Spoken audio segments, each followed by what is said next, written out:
বছরের প্রথম দিনে প্রাথমিকের শতভাগ শিক্ষার্থীর হাতে নতুন বই। শিক্ষার্থীদের উচ্ছ্বাস, সব জায়গায় যায়নি মাধ্যমিকের বই। সকল শিক্ষার্থীর হাতে শ্রেণীকক্ষে প্রথম বর্ষে আমরা বই বিতরণ করেছি। বছরের প্রথম দিন স্কুলে আসতেই নতুন বই পেয়েছি, খুব ভালো লাগছে। 60% পেয়েছি। আমাদের এখনো বাকি রয়েছে ইংলিশের যে বইগুলো। কন্টেইনার কার্গো হ্যান্ডেলিং এ নতুন মাইল ফলকে চট্টগ্রাম বন্দর। নতুন বছরে অটোমেশন ও বে টার্মিনাল বাস্তবায়নের আশা।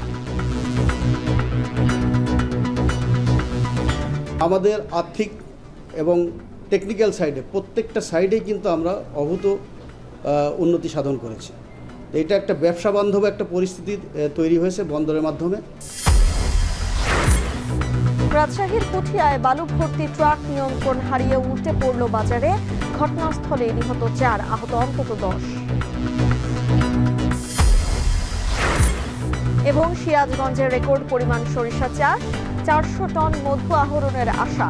বাণিজ্য হতে পারে 1100 কোটি টাকার, বলছে কৃষি বিভাগ।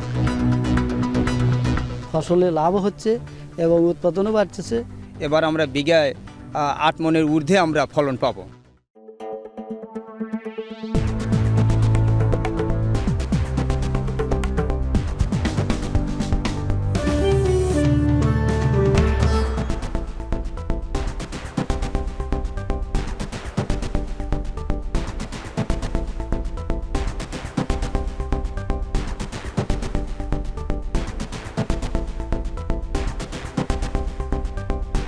শুনছিলেন শিরোনাম, স্বাগত জানাচ্ছি এখন জনপদের সঙ্গে আছি আমি তানজিলা খান মিম।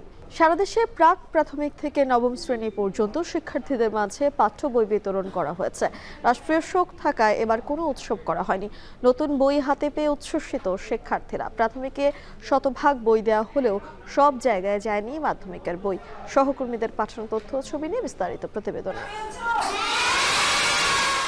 রাষ্ট্রীয় শোকের মধ্যে উৎসব ছাড়াই সারা দেশের বিভিন্ন শিক্ষা প্রতিষ্ঠানে নতুন বই বিতরণ শুরু হয়। বছরের প্রথম দিনে নতুন শ্রেণীর নতুন বই পায় প্রাক প্রাথমিক থেকে নবম শ্রেণীর শিক্ষার্থীরা। নতুন বই হাতে পেয়ে বইছে খুশির জোয়ার। সকালে চট্টগ্রাম নগরীর বিভিন্ন স্কুলে শুরু হয় বই বিতরণ কার্যক্রম। জেলার সব প্রাথমিক বিদ্যালয়ের শিক্ষার্থীদের হাতে হাতে তুলে দেওয়া হয় নতুন বই। বছরের শুরুতে নতুন উদ্যমে শিক্ষা কার্যক্রম শুরু হওয়ায় খুশি শিক্ষক শিক্ষার্থী সহ অভিভাবকরা। আজকে বছরের প্রথম দিন আমরা সবাই নতুন বই পেয়েছি, আমাদের অনুভূতি খুব ভালো। নতুন নতুন বইয়ের ঘ্রাণ আসলে অনেক ভালো লাগে। ঘ্রাণটা সকাল থেকে বরিশাল নগরীর বিভিন্ন বিদ্যালয়ে ভিড় করে প্রাথমিক ও মাধ্যমিক বিদ্যালয়ের শিক্ষার্থীরা। পরে তাদের হাতে বই তুলে দেন বিদ্যালয়ের শিক্ষকরা। ময়মনসিংহে ক্লাসে ক্লাসে গিয়ে শিক্ষার্থীদের হাতে তুলে দেওয়া হয় নতুন শ্রেণীর নতুন বই। শোক দিবসের কারণে কোনো আনুষ্ঠানিকতা না থাকলেও বিদ্যালয়গুলোতে ছড়িয়ে পড়ে শিক্ষার্থীদের উচ্ছ্বাস। তবে মাধ্যমিকের সব বই এখনও হাতে পায়নি স্কুল কর্তৃপক্ষ। বছরের প্রথম দিন স্কুলে আসতেই নতুন বই পেয়েছি, খুব ভালো লাগছে। বইগুলো অনেক সুন্দর, ঘ্রাণ অনেক সুন্দর। আমি 6 থেকে 7-এ উঠেছি, আমার 3টি বই পেয়েছি, অনেক ভালো লাগছে। আমি প্রথম নতুন বই পেল। রাঙামাটিতে বছরের প্রথম দিন মাতৃভাষার বই পেয়েছে শিক্ষার্থীরা। জেলার 10 উপজেলার 707টি প্রাথমিক বিদ্যালয়ে দেয়া হয় 3,33,000 বই। এবারই প্রথম মাতৃভাষায় নতুন বই পেয়ে সন্তোষ প্রকাশ করেন শিক্ষক শিক্ষার্থী সহ সবাই। জেলায় মোট বইয়ের চাহিদা ছিল 3,33,974। তত সংখ্যায় বই পাওয়া গেছে। 100% বই আমাদের এখানে পেয়েছি আমরা। এই মাতৃভাষায় শিক্ষা দিতে পারে সেই জন্য আমি তাদেরকে উদ্বুদ্ধ করছি, ট্রেনিং দিয়েছি এবং ছাত্রছাত্রীরা যাতে লেখাপড়া শিখতে পারে সেই জন্য আমি এই মাতৃভাষা শিক্ষার জন্য কাজ করছি। প্রচণ্ড শীত কুয়াশা উপেক্ষা করে কিশোরগঞ্জে শিক্ষার্থীদের হাতে ওঠে নতুন বই। নতুন পাঠ্যসূচি অনুযায়ী পড়াশোনা শুরু করা সহজ হবে বলে জানায় শিক্ষার্থীরা। আমি নতুন বই পেয়েছি, আবার অনেক আনন্দ লাগছে। অনেক পড়াশোনা করবো, আমি বড় হয়ে ডাক্তার হতে চাই। এদিকে ফেনীতে চাহিদার অর্ধেকের বেশি বই পায়নি মাধ্যমিক ও দাখিল স্তরের শিক্ষার্থীরা। জেলা শিক্ষা কর্মকর্তা বলছেন সরবরাহ না হওয়ায় দেয়া যায়নি নতুন বই।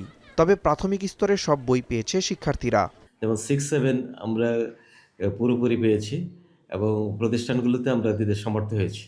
অন্যান্য সেকশনের বইগুলো আমরা আশা করছি যে কয়েকদিনের মধ্যেই পেয়ে যাব। এছাড়া সিলেট, চাঁদপুর, নাটোর, নেত্রকোনা, সাভার ও দিনাজপুর সহ সারা দেশে শিক্ষার্থীদের দেয়া হয় নতুন বই। নাজমুস সাকিব সামি, এখন। এদিকে সিলেটে বই ভর্তি একটি ট্রাক দুর্ঘটনার শিকার হওয়ায় বিভিন্ন মাধ্যমিক বিদ্যালয়ে ৮ম শ্রেণীর বই বিতরণ করা সম্ভব হয়নি। প্রত্যক্ষদর্শীরা জানান, বেলা ১১টার দিকে নগরীর জিন্দাবাজার এলাকায় সিলেট সরকারি অগ্রগামী উচ্চ বিদ্যালয়ের সামনের ড্রেনের স্ল্যাব ভেঙে বই ভর্তি ট্রাকের চাকা ডেবে যায়। এতে ৮ম শ্রেণীর ১৬,০০০ বই বিতরণ ব্যাহত হয়। বিঘ্নিত হয় বছরের প্রথম দিনের বই বিতরণ কার্যক্রম। এই ঘটনায় সিটি কর্পোরেশনের স্ল্যাব সংস্কারের অবহেলাকে দায়ী করা হলেও সিটি কর্পোরেশন বলছে ওভারলোডের কারণে এই দুর্ঘটনাটি ঘটেছে। দ্রুততম সময়ের মধ্যে ভেঙে যাওয়া স্ল্যাব সংস্কার করার আশ্বাসও দেওয়া হয়। নানা প্রতিকূলতার পরও বিদায়ী বছরে কন্টেইনার ও কার্গো হ্যান্ডেলিংয়ে অতীতের সব রেকর্ড ছাড়িয়ে নতুন মাইলফলক ছুঁয়েছে চট্টগ্রাম বন্দর। এই অর্জনের সন্তোষ জানিয়ে সেবাগ্রহীতারা বলছেন, আগামী দিনের চাহিদা পূরণে বে টার্মিনাল প্রকল্পটি দ্রুত বাস্তবায়ন করতে হবে। নতুন বছরে বন্দরের সব কার্যক্রম অটোমেশনের পাশাপাশি বে টার্মিনালের কাজ শুরুর প্রত্যাশা ব্যক্ত করেছেন বন্দর চেয়ারম্যান। বিস্তারিত জানাচ্ছেন হাজেরা শিউলি।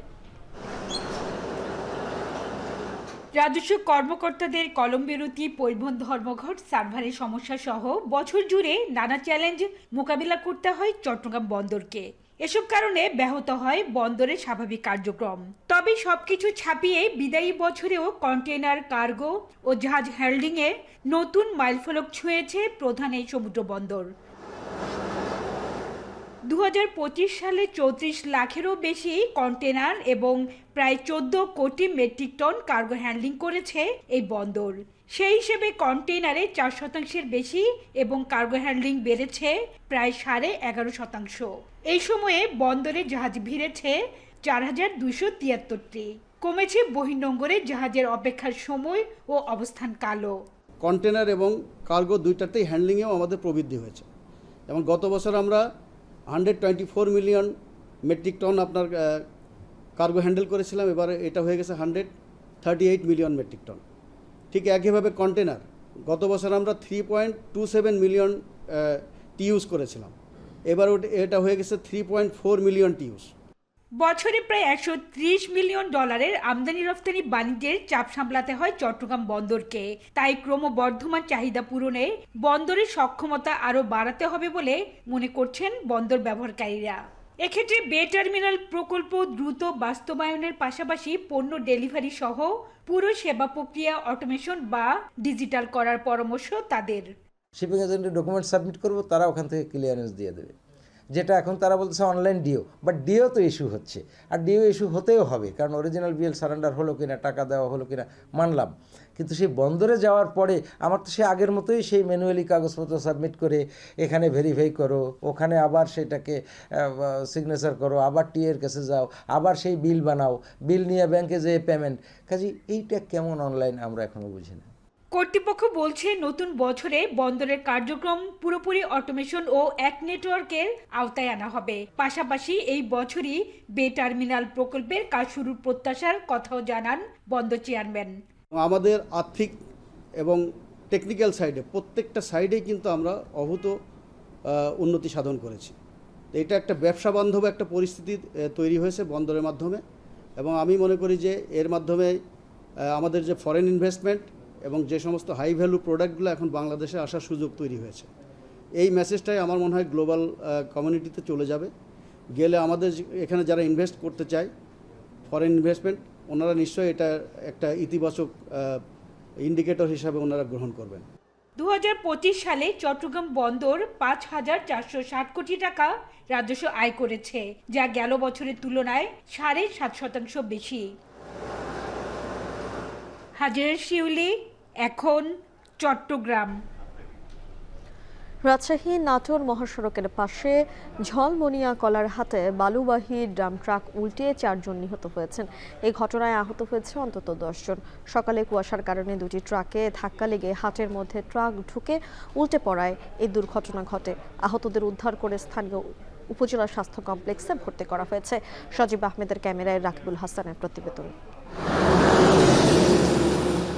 পিচ পাথরের প্রশস্ত রাজশাহী ঢাকা মহাসড়ক দ্রুত গতিতে ছুটছে বাস, ট্রাক সহ বড় বড় যানবাহন। বৃহস্পতিবার সকালে পুঠিয়া উপজেলার ঝলমুলিয়া কলারহাটে এ পথেই হয়েছে মর্মান্তিক দুর্ঘটনা। প্রত্যক্ষদর্শীরা জানায়, সকাল 7:30টায় কুয়াশার কারণে বিপরীত দিক থেকে আসা মাছের ট্রাকের সাথে ধাক্কা খায় বালুবাহী ড্রাম ট্রাক। এতে নিয়ন্ত্রণ হারিয়ে বালুর ট্রাক ঢুকে পড়ে পাশের হাটে। এ সময় ট্রাক উল্টে এর নিচে চাপা পড়ে বেশ কয়েকজন। পরে ফায়ার সার্ভিস ঘটনাস্থলে এসে ট্রাকের নিচ থেকে উদ্ধার করে 4 ব্যবসায়ীর মরদেহ। আহত অবস্থায় উদ্ধার করা হয় আরও অন্তত 10 জনকে। আহতদের উদ্ধার করে প্রথমে পুঠিয়া উপজেলা স্বাস্থ্য কমপ্লেক্সে ও পরে উন্নত চিকিৎসার জন্য ভর্তি করা হয় রাজশাহী মেডিকেল কলেজ হাসপাতালে। একটা বালুর ডান ট্রাক, একটা ছোট গাড়ি 90 গাড়ি, ওখানে হচ্ছে হালকা লাগলো, একটা ভ্যান ছিল। তারপরে সেকেন্ডে ওই মাঠ থেকে প্রায় 40 ফিট মানুষকে ডলি পিছিয়ে করছে। এই একটু বেপরোয়া ভাবে আসলে একটু পট বাড়ি খাইছে। পট বাড়ি খাওয়ার পর গাড়িটা ব্যালেন্স হারা ফেলে দিচ্ছে। চোখের পলকে আপনার গাড়িটা এসে মানুষজন যা ছিল, কলা টলা যা ছিল, ওগুলা লিয়া মনে করেন যে সব পিষে সামনে যা পা দিছে সব নিয়ে মনে করেন কিছু দূর আগে যে গাড়িটা জাম করে উল্টে পড়ে গেছে। সংবাদ পাওয়ার পর আমার পুঠিয়া ফায়ার স্টেশন এবং আমাদের নাটোর ফায়ার স্টেশনের কর্মকর্তা এবং জনবল মানে ঘটনাস্থলে আসলো। আইসা 60 জন ডেড বডি গাড়ির নিচ থেকে আমাদের লোকজন উদ্ধার করেছে। ব্যবসায়ীদের দাবি, হাট এলাকার সড়কে বাস ট্রাকের বেপরোয়া গতিতে প্রায় হচ্ছে দুর্ঘটনা। মহাসড়কের পাশ থেকে হাট সরানোর দাবি তুলেছেন অনেকে।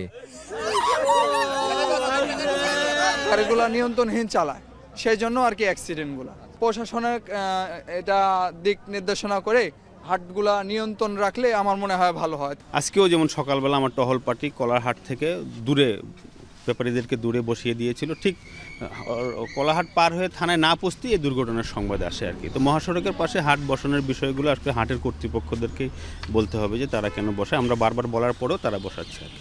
নিহত 4 ব্যবসায়ী নাটোর, পুঠিয়া ও চারঘাট উপজেলার বাসিন্দা। রাকিবুল হাসান, এখন, রাজশাহী। কুমিল্লায় চট্টলা এক্সপ্রেস ট্রেনে অভিযান চালিয়ে 1,86,00,000 টাকা মূল্যের ভারতীয় অবৈধ মালামাল জব্দ করেছে বিজিবি। বিকেলে অভিযানের বিষয়টি জানানো হয়। বিজিবি জানায়, বুধবার সন্ধ্যায় কুমিল্লার সহকারী কমিশনার ও এক্সিকিউটিভ ম্যাজিস্ট্রেটের নেতৃত্বে বিজিবি ও পুলিশের সমন্বয়ে একটি বিশেষ টাস্ক ফোর্স দল অভিযান পরিচালনা করে। এ সময় চট্টলা ট্রেনের বিভিন্ন বগিতে তল্লাশি চালিয়ে মালিকবিহীন অবস্থায় বিপুল পরিমাণ ভারতীয় অবৈধ মালামাল উদ্ধার করা হয়। জব্দকৃত পণ্যের মধ্যে রয়েছে বিভিন্ন প্রকার বাজি, কসমেটিক্স সামগ্রী, শাড়ি, বাসমতি চাল ও ফুচকা। জব্দ করা পণ্যের বিষয়ে আইনানুগ ব্যবস্থা নেওয়ার কথাও জানায় বিজিবি।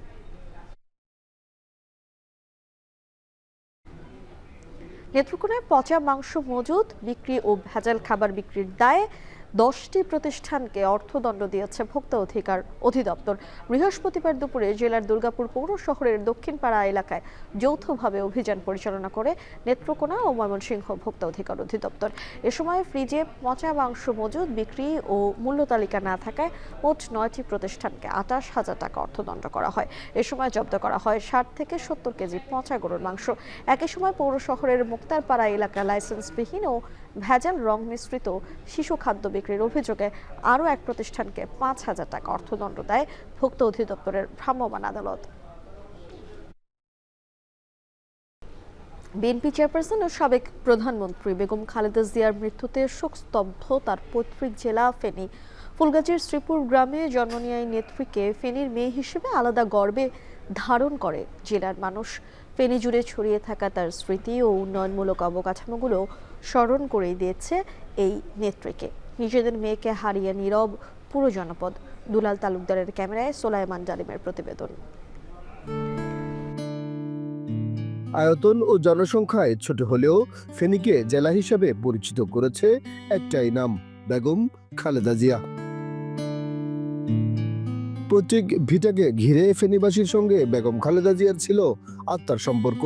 তার হাত ধরেই এখানে গড়ে উঠেছে হাসপাতাল, স্কুল, কলেজ, সড়ক, মহাসড়ক সহ নানা অবকাঠামো। এসব স্থাপনায় বারংবার স্মরণ করিয়ে দেয় বেগম খালেদা জিয়াকে। ফেনীর মেয়ে খালেদা গর্ববোধের আলাদা, এই স্লোগানেই বেগম খালেদা জিয়াকে ধারণ করত পুরো জেলার মানুষ। সেই ফেনীতেই শোকের নীরবতা। নিজেদের মেয়েকে হারিয়ে বাকরুদ্ধ দলীয় নেতাকর্মী থেকে শুরু করে সাধারণ মানুষ। খালেদা জিয়াকে হারিয়ে আমরা যেভাবে শোকাবহ, অন্যদিকে আমরা আশা করি সারা জীবন এই ফেনীবাসী খালেদা জিয়াকে মনে রাখবে। উনি আপোষহীন মানুষ ছিলেন, আমাদের অনুপ্রেরণার জায়গা ছিলেন। গত 17 বছর আমরা রাজনীতিতে নানা জুলুমের শিকার হয়েছি, কিন্তু উনি আমাদের অনুপ্রেরণার জায়গা ছিলেন। বেগম খালেদা জিয়ার জন্য আল্লাহর কাছে আমরা প্রার্থনা করে বেগম খালেদা জিয়াকে যেন এই দেশপ্রেমের জন্য জান্নাতের উচ্চ মাকাম দান করেন। ফুলগাজীর শিবুরের মজুমদার বাড়ি, নয়না ভিরাম পুকুর ঘাট, সবুজে ঘেরা প্রকৃতি, সবকিছুই যেন তার স্মৃতিতে মোড়ানো। নিজ হাতে লাগানো নিম গাছটি কতটা বড় হলো তার দেখা হলো না 3 বারের এই প্রধানমন্ত্রীর। ফেনী আসলে ম্যাডাম অতি সাধারণভাবেই থাকতো আমাদের সাথে। এলাকার খোঁজ খবর নিত, সবাইকে সমান চোখে দেখত। উনি এলাকায় আসলে আমাদেরকে ওনার ছোট ভাইয়ের মতো, ওনার সন্তানের মতো আমাদের আদর করে কথা বলতো। সে কথাগুলো স্মৃতিগুলো আমরা যতদিন বাঁচি থাকবো আমাদের মনে থাকবে, কথা থাকবে। 2017 সালে সর্বশেষ ফেনীতে পথসভা করেছিলেন বেগম খালেদা জিয়া। ফেনী 1 আসন থেকে 5 বার সংসদ সদস্য নির্বাচিত হন তিনি। চলতি নির্বাচনেও তার নামে মনোনয়ন জমা দিয়েছিলেন নেতাকর্মীরা। তবে সবাইকে কাঁদিয়ে না ফেরার দেশে চলে গেলেন তিনি। হারিয়ে গেছে রাজপথের স্লোগান, রয়ে গেছে স্মৃতি আর দীর্ঘশ্বাস। সুলাইমান ডালিম, এখন ফেনী। ত্রয়োদশ জাতীয় সংসদ নির্বাচনে প্রার্থীদের মনোনয়নপত্র যাচাই বাছাই কার্যক্রম চলছে পুরোদমে। মনোনয়ন বাতিল হচ্ছে অযোগ্য প্রার্থীদের, তবে থাকছে আপিলের সুযোগ। প্রতিনিধিদের তথ্য ছবি নিয়ে বিস্তারিত প্রতিবেদনে। খুলনায় জেলা প্রশাসক ও রিটার্নিং কর্মকর্তার কার্যালয়ে বৃহস্পতিবার দিনভর চলে যাচাই বাছাই কার্যক্রম। খুলনা 1 আসনে দাখিল হওয়া 13টি মনোনয়নপত্র যাচাই শেষে স্বাক্ষর জালিয়াতি ও প্রস্তাবকারী অন্য এলাকার ভোটার হওয়ার অভিযোগে 3 জনের মনোনয়ন বাতিল করা হয়। তবে নির্দিষ্ট সময়ের মধ্যে নির্বাচন কমিশনে আপিল করার সুযোগ পাবেন তারা। এদিকে নাটোরে 4টি আসনের মনোনয়নপত্র যাচাই বাছাই অনুষ্ঠিত হয়েছে। এ সময় বিএনপি ও জামায়াতের সকল প্রার্থীর প্রার্থিতা বৈধ বলে ঘোষণা করা হয়। তবে নানা অভিযোগে 5 জনের মনোনয়ন বাতিল করা হয়। যশোর 2 আসনে যাচাই বাছাই শেষে জামায়াতে ইসলামীর প্রার্থী মোহাম্মদ মুসলেহ উদ্দিন ফরিদের মনোনয়নপত্র বাতিল করা হয়েছে। সকালে মনোনয়নপত্র যাচাই বাছাই করে রিটার্নিং অফিসার তার প্রার্থিতা বাতিল ঘোষণা করেন। একই আসনে বিএনপির প্রার্থী মোহাম্মদ ইসহাকের দলীয় মনোনয়ন না থাকায় তার প্রার্থিতাও বাতিল হয়েছে। এছাড়া 1% ভোটারের স্বাক্ষরে গরমিল থাকায় স্বতন্ত্র প্রার্থী মেহেদি হাসান এবং মিথ্যা তথ্য দেওয়ায় আরেক স্বতন্ত্র প্রার্থী জহুরুল হকের মনোনয়নপত্র বাতিল করা হয়েছে। ভোলা 2 আসনের প্রার্থীদের মনোনয়নপত্র যাচাই বাছাই শেষে 2 স্বতন্ত্র প্রার্থীর মনোনয়নপত্র বাতিল ঘোষণা করে রিটার্নিং কর্মকর্তা। এছাড়া 7 জনের মনোনয়ন বৈধ ঘোষণা করা হয়। মনোনয়ন বাতিল হওয়া প্রার্থীরা চাইলেই আপিল করতে পারবেন। প্রত্যয় দাস, এখন। শরীয়তপুরে এক গ্রাম্য চিকিৎসককে ছুরিকাঘাতের পর আগুন দিয়ে পুড়িয়ে হত্যা চেষ্টার ঘটনা ঘটেছে। উন্নত চিকিৎসার জন্য তাকে ঢাকা মেডিকেল কলেজ হাসপাতালে ভর্তি করা হয়েছে। স্থানীয়রা জানান, গত রাত 9টার দিকে জামুডা অঞ্চলের উপজেলার কনেশ্বর ইউনিয়নের কেউরভাঙা এলাকায় এই ঘটনা ঘটে। ফার্মেসি বন্ধ করে বাড়ি ফেরার সময় গ্রাম্য চিকিৎসক খোকন চন্দ্রের উপর অতর্কিত হামলা চালায় দুর্বৃত্তরা। এ সময় ছুরিকাঘাতের পর পেট্রোল ঢেলে তাকে আগুন ধরিয়ে হত্যার চেষ্টা করা হয়। আগুনে মুখমণ্ডল ও ডান হাত ঝলসে যায়। গুরুতর অবস্থায় তাকে উদ্ধার করে সদর হাসপাতালে নেওয়া হয়। পরে উন্নত চিকিৎসার জন্য তাকে ঢাকা মেডিকেলে ভর্তি করা হয়। তবে কে বা কারা হামলা করেছে তা জানাতে পারেনি কেউ। এই ঘটনায় এলাকায় চরম আতঙ্ক ও উদ্বেগের সৃষ্টি হয়েছে।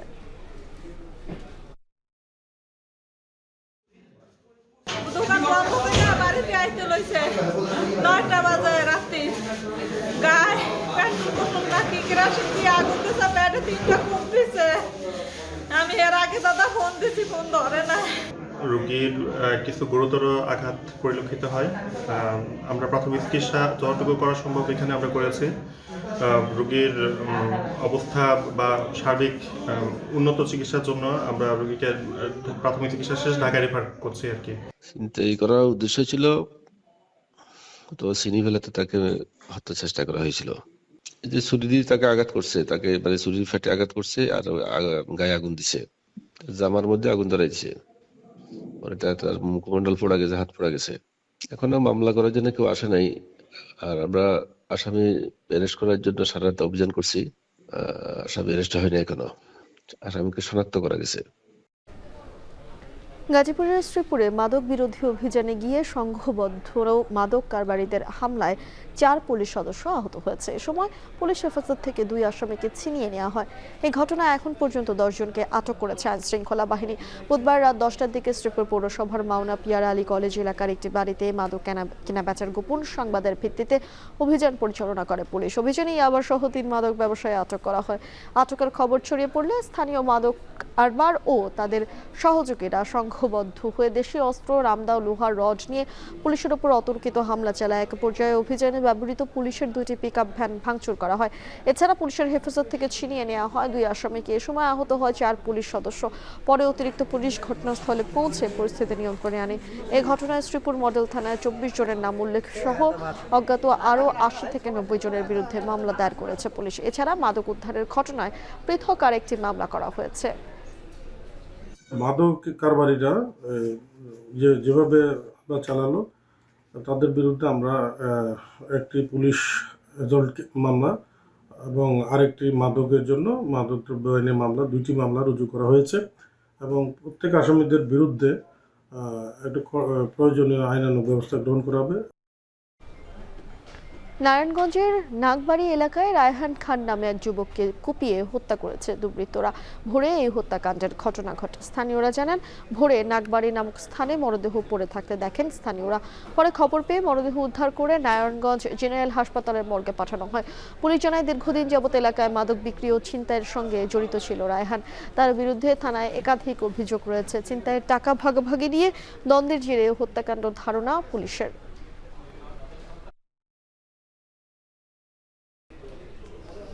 পাবনায় গোয়েন্দা পুলিশের 3টি অভিযানে অস্ত্র ও বিপুল পরিমাণ গুলি সহ 4 জনকে আটক করা হয়েছে। বুধবার রাতে শহরের বিভিন্ন স্থানে অভিযান চালিয়ে তাদের আটক করা হয়। পুলিশ জানায়, গোয়েন্দা তথ্যের ভিত্তিতে শহরের মনসুরাবাদ এলাকায় অভিযান চালিয়ে একটি বিদেশি পিস্তল, 2টি রিভলভার সহ 4 রাউন্ড গুলি জব্দ করা হয়। আটক করা হয় 2 জনকে। একইভাবে শহরের দক্ষিণ রাঘবপুর এলাকায় শায়েস্তা খান রোডে একটি ফ্ল্যাট বাসা থেকে 53 রাউন্ড পিস্তলের গুলি জব্দ করা হয়। এছাড়া শহরের পূর্ব শালগারিয়া এলাকার একটি বাসা থেকে 3 রাউন্ড তাজা গুলি সহ 2 জনকে আটক করা হয়। এই আটক 4 জনের বিরুদ্ধে অস্ত্র আইনে পাবদা সদর থানায় মামলা করা হয়। পরে দুপুরে তাদের আদালতে সোপর্দ করা হয়েছে। মাগুরায় বর্তমানে বেড়েছে কারেন্ট জাল, চায়না দোহার ও বৈদ্যুতিক শক দিয়ে মাছ ধরার প্রবণতা। ফলে হুমকির মুখে জেলার মৎস্য শিল্প। মাছ শিকারীরা এ ব্যাপারে বারবার অভিযোগ জানালেও মৎস্য বিভাগের নেই কার্যকর কোনো পদক্ষেপ। মাগুরা থেকে বিশ্বজিৎ বাপির তথ্য ছবিতে প্রতিবেদন।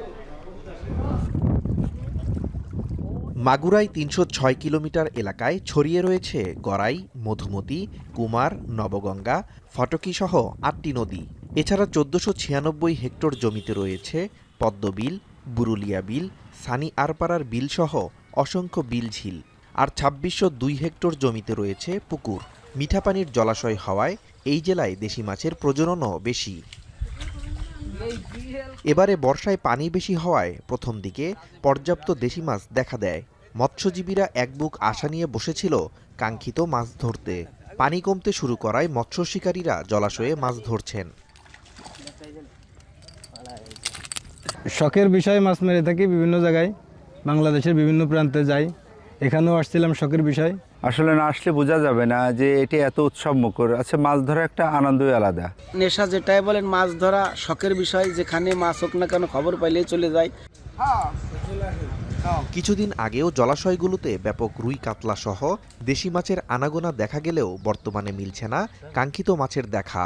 মৎস্য শিকারীদের অভিযোগ, কারেন্ট জাল, চায়না দোহার ও বৈদ্যুতিক শর্ট দিয়ে মাছ সহ নিধন করা হয়েছে ডিম। ফলে আশানুরূপ মাছ ধরা পড়ছে না বলছেন মৎস্যজীবীরা। এখানে বিভিন্ন কায়দায় চায়না জাল, কারেন্ট শর্ট দিয়ে মাছ মারা হয় এবং মাছ আস্তে আস্তে বিলুপ্ত হয়ে যাচ্ছে। যদি এই নদীগুলোর মাছ রক্ষণাবেক্ষণ করা যায়, মনে হয় না যে আমাদের মাগুরায় মাছের ঘাটতি পড়বে এবং আমার মনে হয় এই মাছ বাইরে আমরা পাঠাতে পারবো। মাছের প্রজনন বৃদ্ধিতে প্রয়োজনীয় ব্যবস্থা নেওয়া হবে বলছে জেলা মৎস্য বিভাগ। মৎস্য উৎপাদনে কিছুটা ঘাটতি রয়েছে, সেই ঘাটতি পূরণ করার জন্য আমরা চেষ্টা করে যাচ্ছি। মাঠ পর্যায়ে আমাদের কর্মকর্তা এবং কর্মচারীগণ বিভিন্ন ধরনের চাষিদেরকে পরামর্শ প্রদান করছে, পাশাপাশি তাদেরকে মৎস্য আইন সম্পর্কে সচেতনতা এবং আইন বাস্তবায়ন করা হচ্ছে। তো সাম্প্রতিক সময়ে চায়না দুয়ারি এবং অন্যান্য জাল এবং ইলেকট্রিক শক দিয়েও নাকি মাছ ধরা হচ্ছে। তো এই বিষয়গুলোতে আমরা কঠোর পদক্ষেপ নিচ্ছি। জেলার মোট জলায়তন 20,860.64 হেক্টর। এখানে মাছের চাহিদা রয়েছে 21,236 টন, যার বাজার মূল্য প্রায় 90 কোটি টাকা। মাছের উৎপাদন রয়েছে 18,590 টন, যার বাজার মূল্য 79 কোটি টাকা, আর ঘাটতি 2,645 টন। এখন মাগুরা। দেশের 1 নম্বর gas stove RFL gas stove, যা বেশি তাপেও ফাটে না আর হ্যাসেল ফ্রি অটো ইগনিশন নিশ্চিত করে ঝামেলাহীন রান্না। আরএফএল গ্যাস স্টোভ, নিরাপদ ও ঝামেলাহীন। ইংরেজি নতুন বছর বরণে কক্সবাজার সৈকতে ভিড় করেছেন পর্যটক সহ স্থানীয়রা। তবে সাবেক প্রধানমন্ত্রী ও বিএনপি চেয়ারপারসন খালেদা জিয়ার মৃত্যুতে 3 দিনের শোকে কয়েকটি তারকা হোটেলে তাদের ইংরেজি নববর্ষ বরণের অনুষ্ঠানমালা স্থগিত করেছে। এ বিষয়ে বিস্তারিত জানাতে কক্সবাজার সৈকতের সুগন্ধা পয়েন্ট থেকে যুক্ত হচ্ছেন মন্তস বেদজ্ঞ। মন্তস, সৈকতে পর্যটক ও স্থানীয়দের ভিড় কেমন দেখছেন জানাবেন।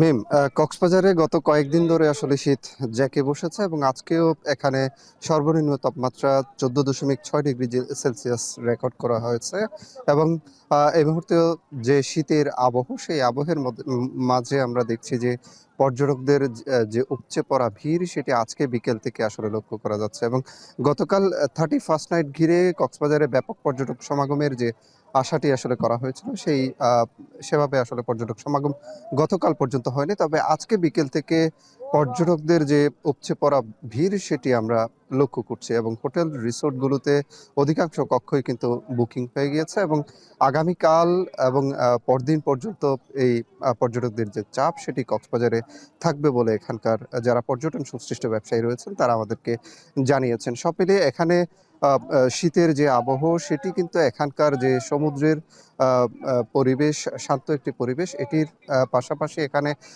ইংরেজি নববর্ষকে বরণের যে আয়োজন, সেটিকে ঘিরে পর্যটকদের এই সমাগম বলে এখানে যারা পর্যটন সংশ্লিষ্ট ব্যবসায়ী রয়েছেন তারা আমাদেরকে জানিয়েছেন এবং আমরা পর্যটকদের অনেকের সাথে কথা বলেছি। তারা বলছেন যে এই যে নতুন বছর, এটিকে ঘিরে তাদের পুরনো দিনের হতাশা, গ্লানি এগুলো মুছে দিয়ে নতুন বছর সুখী সমৃদ্ধশালী একটি জীবন হবে, সেই প্রত্যাশা কিন্তু এখানে পর্যটকরা সেই প্রত্যাশার কথা আমাদেরকে জানিয়েছেন। কক্সবাজার জুড়ে মূলত পর্যটক সমাগম হয় বছরের প্রথম দিন এবং 31st নাইটকে ঘিরে কিন্তু ব্যাপক পর্যটকের একটি চাপ কিন্তু তৈরি হয়। তবে গতকাল পর্যন্ত সেই চাপটি না হলেও আজকে থেকে সেই চাপটি শুরু হলো এবং এখানে যারা হোটেল ব্যবসায়ী রয়েছেন তারা বলছেন যে এখানে যে অভিজাত হোটেলগুলো, বিশেষ করে ইংরেজি নববর্ষ বরণের যে আয়োজন থাকে, সেটি এবার রাখেননি, যেহেতু সাবেক প্রধানমন্ত্রী খালেদা জিয়ার মৃত্যুর খবরের পর থেকে কিন্তু তারা এই অনুষ্ঠানগুলো বাতিল করেছে। বিশেষ করে অভিজাত হোটেলগুলোতে যে অনুষ্ঠান মালা আয়োজন করা হয়েছিল, সেই অনুষ্ঠানগুলো বাতিল করা হয়েছে বলে তারা আমাদেরকে জানিয়েছেন। তবে পর্যটকদের যে উচ্ছ্বাস, সেটি আজকে থেকে আমরা দেখছি। এখানে সৈকত ছাড়াও অন্যান্য যে পর্যটন স্পটগুলো রয়েছে, এখানকার যে ব্যবসা প্রতিষ্ঠানগুলো রয়েছে, সবখানে পর্যটকদের আমরা স্বতঃস্ফূর্ত উপস্থিতি আমরা দেখছি এবং এই কারণে ব্যবসায়ীদের মাঝে স্বস্তি রয়েছে।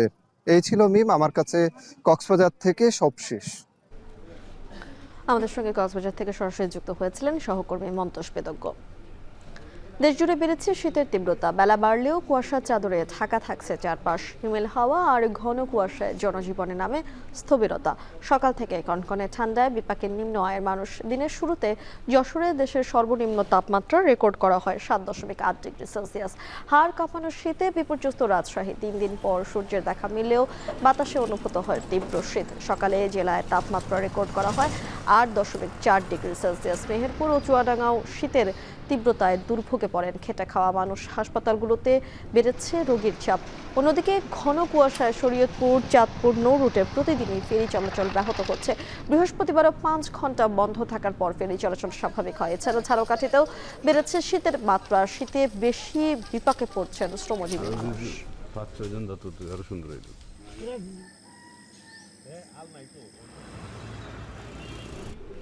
সুনামগঞ্জে গত কয়েকদিনের ব্যবধানে জেঁকে বসেছে শীত। শীত নিবারণে বেড়েছে গরম পোশাকের বিক্রি। এ বিষয়ে জানাতে সুনামগঞ্জ থেকে যুক্ত হচ্ছেন লিপসন আহমেদ। লিপসন, শীতে গরম কাপড়ের বেচাকেনা কেমন দেখছেন একটু জানাবেন।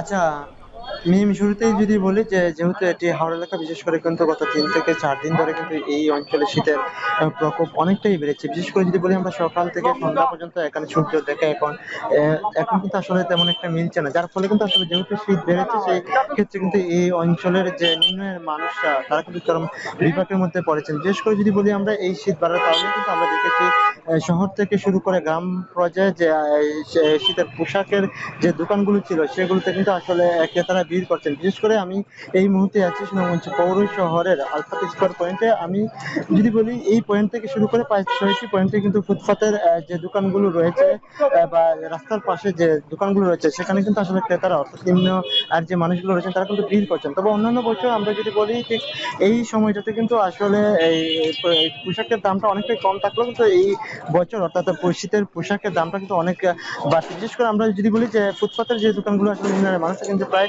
150 টাকা থেকে শুরু করে কিন্তু সর্বোচ্চ 700 থেকে 800 টাকা ধরে কিন্তু তারা কিনতে হচ্ছে। পাশাপাশি প্রায় 2 শতাধিক যে বিপণী বিতানগুলো রয়েছে সেখানে কিন্তু আসলে বিভিন্ন কালারের যে জ্যাকেট মাফলার গুলো রয়েছে অর্থাৎ সুইটার সেগুলো কিন্তু আসলে দাম অনেকটাই বেশি অন্যান্য বছর থেকে। বিশেষ করে যদি বলি প্রায় প্রতিটি সুইটারের কথা যদি বলি সেটা কিন্তু 400 টাকার উপরে অর্থাৎ বিক্রি করা হচ্ছে, যেটা আসলে অন্যান্য বছর 3 থেকে 400 টাকা ধরে আসলে বিক্রি করা হচ্ছে। তবে ক্রেতারা যেটি বলছেন যেহেতু শীত বেড়েছে এই অঞ্চলে, যার ফলে কিন্তু তারা আসলে ইতিমধ্যে আসলে দোকানগুলোতে আসলে ভিড় করছেন। পাশাপাশি ব্যবসায়ীরা যেটি বলছেন যেহেতু এই বছর অর্থাৎ গত 1 মাসের মধ্যে কিন্তু গত 1 সপ্তাহ ধরে কিন্তু এই অঞ্চলে শীতের প্রকোপ বাড়ায় কিন্তু তাদের যে বেচাকেনা সেটা কিন্তু আসলে একটু বাড়তি হচ্ছে, বেড়েছে। তো সব মিলিয়ে বলা যায় শীতের বেচাকেনা এই অঞ্চলে এই ছিল। সুনামগঞ্জ থেকে সরাসরি যুক্ত হয়েছিলেন সহকর্মী লিপসন আহমেদ। দেশের অন্যতম শীর্ষ সরিষা উৎপাদনকারী জেলা সিরাজগঞ্জ। ভোজ্য তেল হিসেবে সরিষার চাহিদা বাড়ায় এবছর সরিষার আবাদ রেকর্ড ছাড়িয়েছে। আবহাওয়া অনুকূলে থাকায় ফলনও হয়েছে আশানুরূপ। এছাড়া সরিষা ফুল থেকে মধু সংগ্রহ করতে জেলার বিভিন্ন প্রান্তে মৌ বাক্স বসিয়েছেন মৌচাষীরা। তেল ও মধু মিলিয়ে জেলায় এবার 1100 কোটি টাকা বাণিজ্যের আশা কৃষি বিভাগের। রিফাত রহমানের প্রতিবেদন।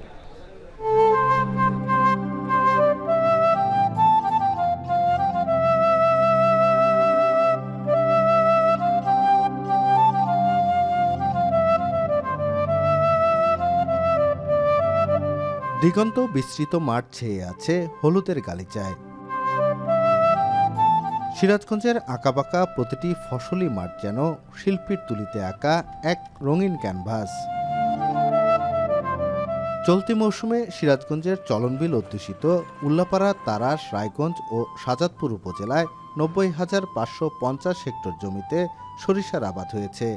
উন্নত জাত ও আবহাওয়া অনুকূলে থাকায় বিঘাপ্রতি 5 থেকে 6,000 টাকা খরচ করে ফলনের আশা করছেন 7 থেকে 8 মণ পর্যন্ত সরিষা।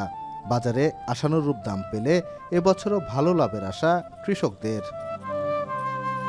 অন্য অন্য ফসল করলে পারে ওই ধান করলে পারে তত আমার ধান ভালো জন্মে না। হ্যাঁ, সেই জন্য আমরা এই শস্যের পার আবাদের পার আছি। খুব ভালো লাগবে। বিঘায় খরচ হয় 5-6 হাজার টাকা বাপ। নিরন কুরন লাগে না, খালি বুনিয়ে তুলে যায় আর তুলে নিয়ে যাই। ওয়েদার ভালো, সেই হিসাবে আমরা আশা করছি আল্লাহর দয়ায় এবার আমরা বিঘায় 8 মণের ঊর্ধ্বে আমরা ফলন পাবো। ফসলে লাভ হচ্ছে এবং উৎপাদনও বাড়তেছে, এবং এই যদি আবহাওয়া অনুকূল যদি ভালো থাকে আরও উৎপাদন আমরা বাড়তে পারবো এবং বাড়াতে পারবো। এদিকে সরিষার ফুল থেকে মধু সংগ্রহ করতে জেলার বিভিন্ন প্রান্তে 3000-এর বেশি মৌবক্স বসিয়েছেন 2 শতাধিক মৌখামারি। সরিষার ভালো ফলনে বেড়েছে মধুর উৎপাদনও। প্রতি কেজি মধু পাইকারি দরে বিক্রি করছেন 300 থেকে 400 টাকায়। এ সিজনে মধু যথেষ্ট পরিমাণ ভালো পাই। কেজি করে আমরা 500 টাকা, 600 টাকা, 400 টাকা, 800 টাকা, এক এক ফুলের এক এক রেট। উল্লাপাড়া সিরাজগঞ্জের ভিতর দিয়ে চলি। আমাদের 200-র মতো 200+ বক্স আছে। আনুমানিক এবছর 100+-এর একটা টার্গেট আছে। ভোজ্য তেলের আমদানি নির্ভরতা কমানোর পাশাপাশি সরিষার আবাদ বাড়াতে কৃষকদের পরামর্শ সহ নানা সহায়তার কথা জানায় কৃষি বিভাগ। আধুনিক জাত যেরকম বাড়ি সরিষা 14, বাড়ি সরিষা 17, বাড়ি সরিষা 18 এবং 20-এর মতো জাত আমরা মাঠে সম্প্রসারণ করতেছি। যে সকল জমি মূলত দুফসলি জমি ছিল, এই অল্প সময়ের জন্য তারা কিন্তু সরিষা আবাদ করে 3 ফসলি জমির আওতায় তারা আনতে পারতেছে এবং আমাদের ভৌগোলিক কারণেই এই মাটি সরিষা করার জন্য উপযোগী। কৃষি সম্প্রসারণ অধিদপ্তর উল্লাপাড়ার পক্ষ থেকে আমরা মাঠ পর্যায়ে তাদেরকে কারিগরি সহায়তা দিয়ে আসতেছি। এখন সর্বত্র সরিষার ফুলে মাঠ ভরপুর। আমরা আশা করতেছি এবছর কোনো রকম প্রতিকূলতা যদি না থাকে, প্রাকৃতিক দুর্যোগ যদি না হয়, তাহলে আমরা সরিষার একটি ভালো ফলন আশা করছি। প্রায় 1,46,000 মেট্রিক টন পর্যন্ত আমরা সরিষার ফলন আশা করছি। আমাদের মধু উৎপাদনের লক্ষ্যমাত্রা 4,40,000 কেজি, ইতিমধ্যে 10,000 কেজি অর্জিত হয়েছে আজ পর্যন্ত। এটি ধারাবাহিকভাবে আরও অর্জিত হবে। সিরাজগঞ্জে এবার 1.5 লাখ টন সরিষা ও 400 টন মধু উৎপাদনের লক্ষ্য নির্ধারণ করেছে কৃষি বিভাগ, যার বাজার দর প্রায় 1100 কোটি টাকা। রিফাত রহমান, এখন সিরাজগঞ্জ। শেষ করছি এখন জনপদে। এখন টেলিভিশন ওয়েবসাইটে দেখতে ভিজিট করুন এখন.tv, ফেসবুকে দেখুন facebook.com/tv.এখন, এছাড়া ইউটিউবে দেখুন youtube.com/c/echontv।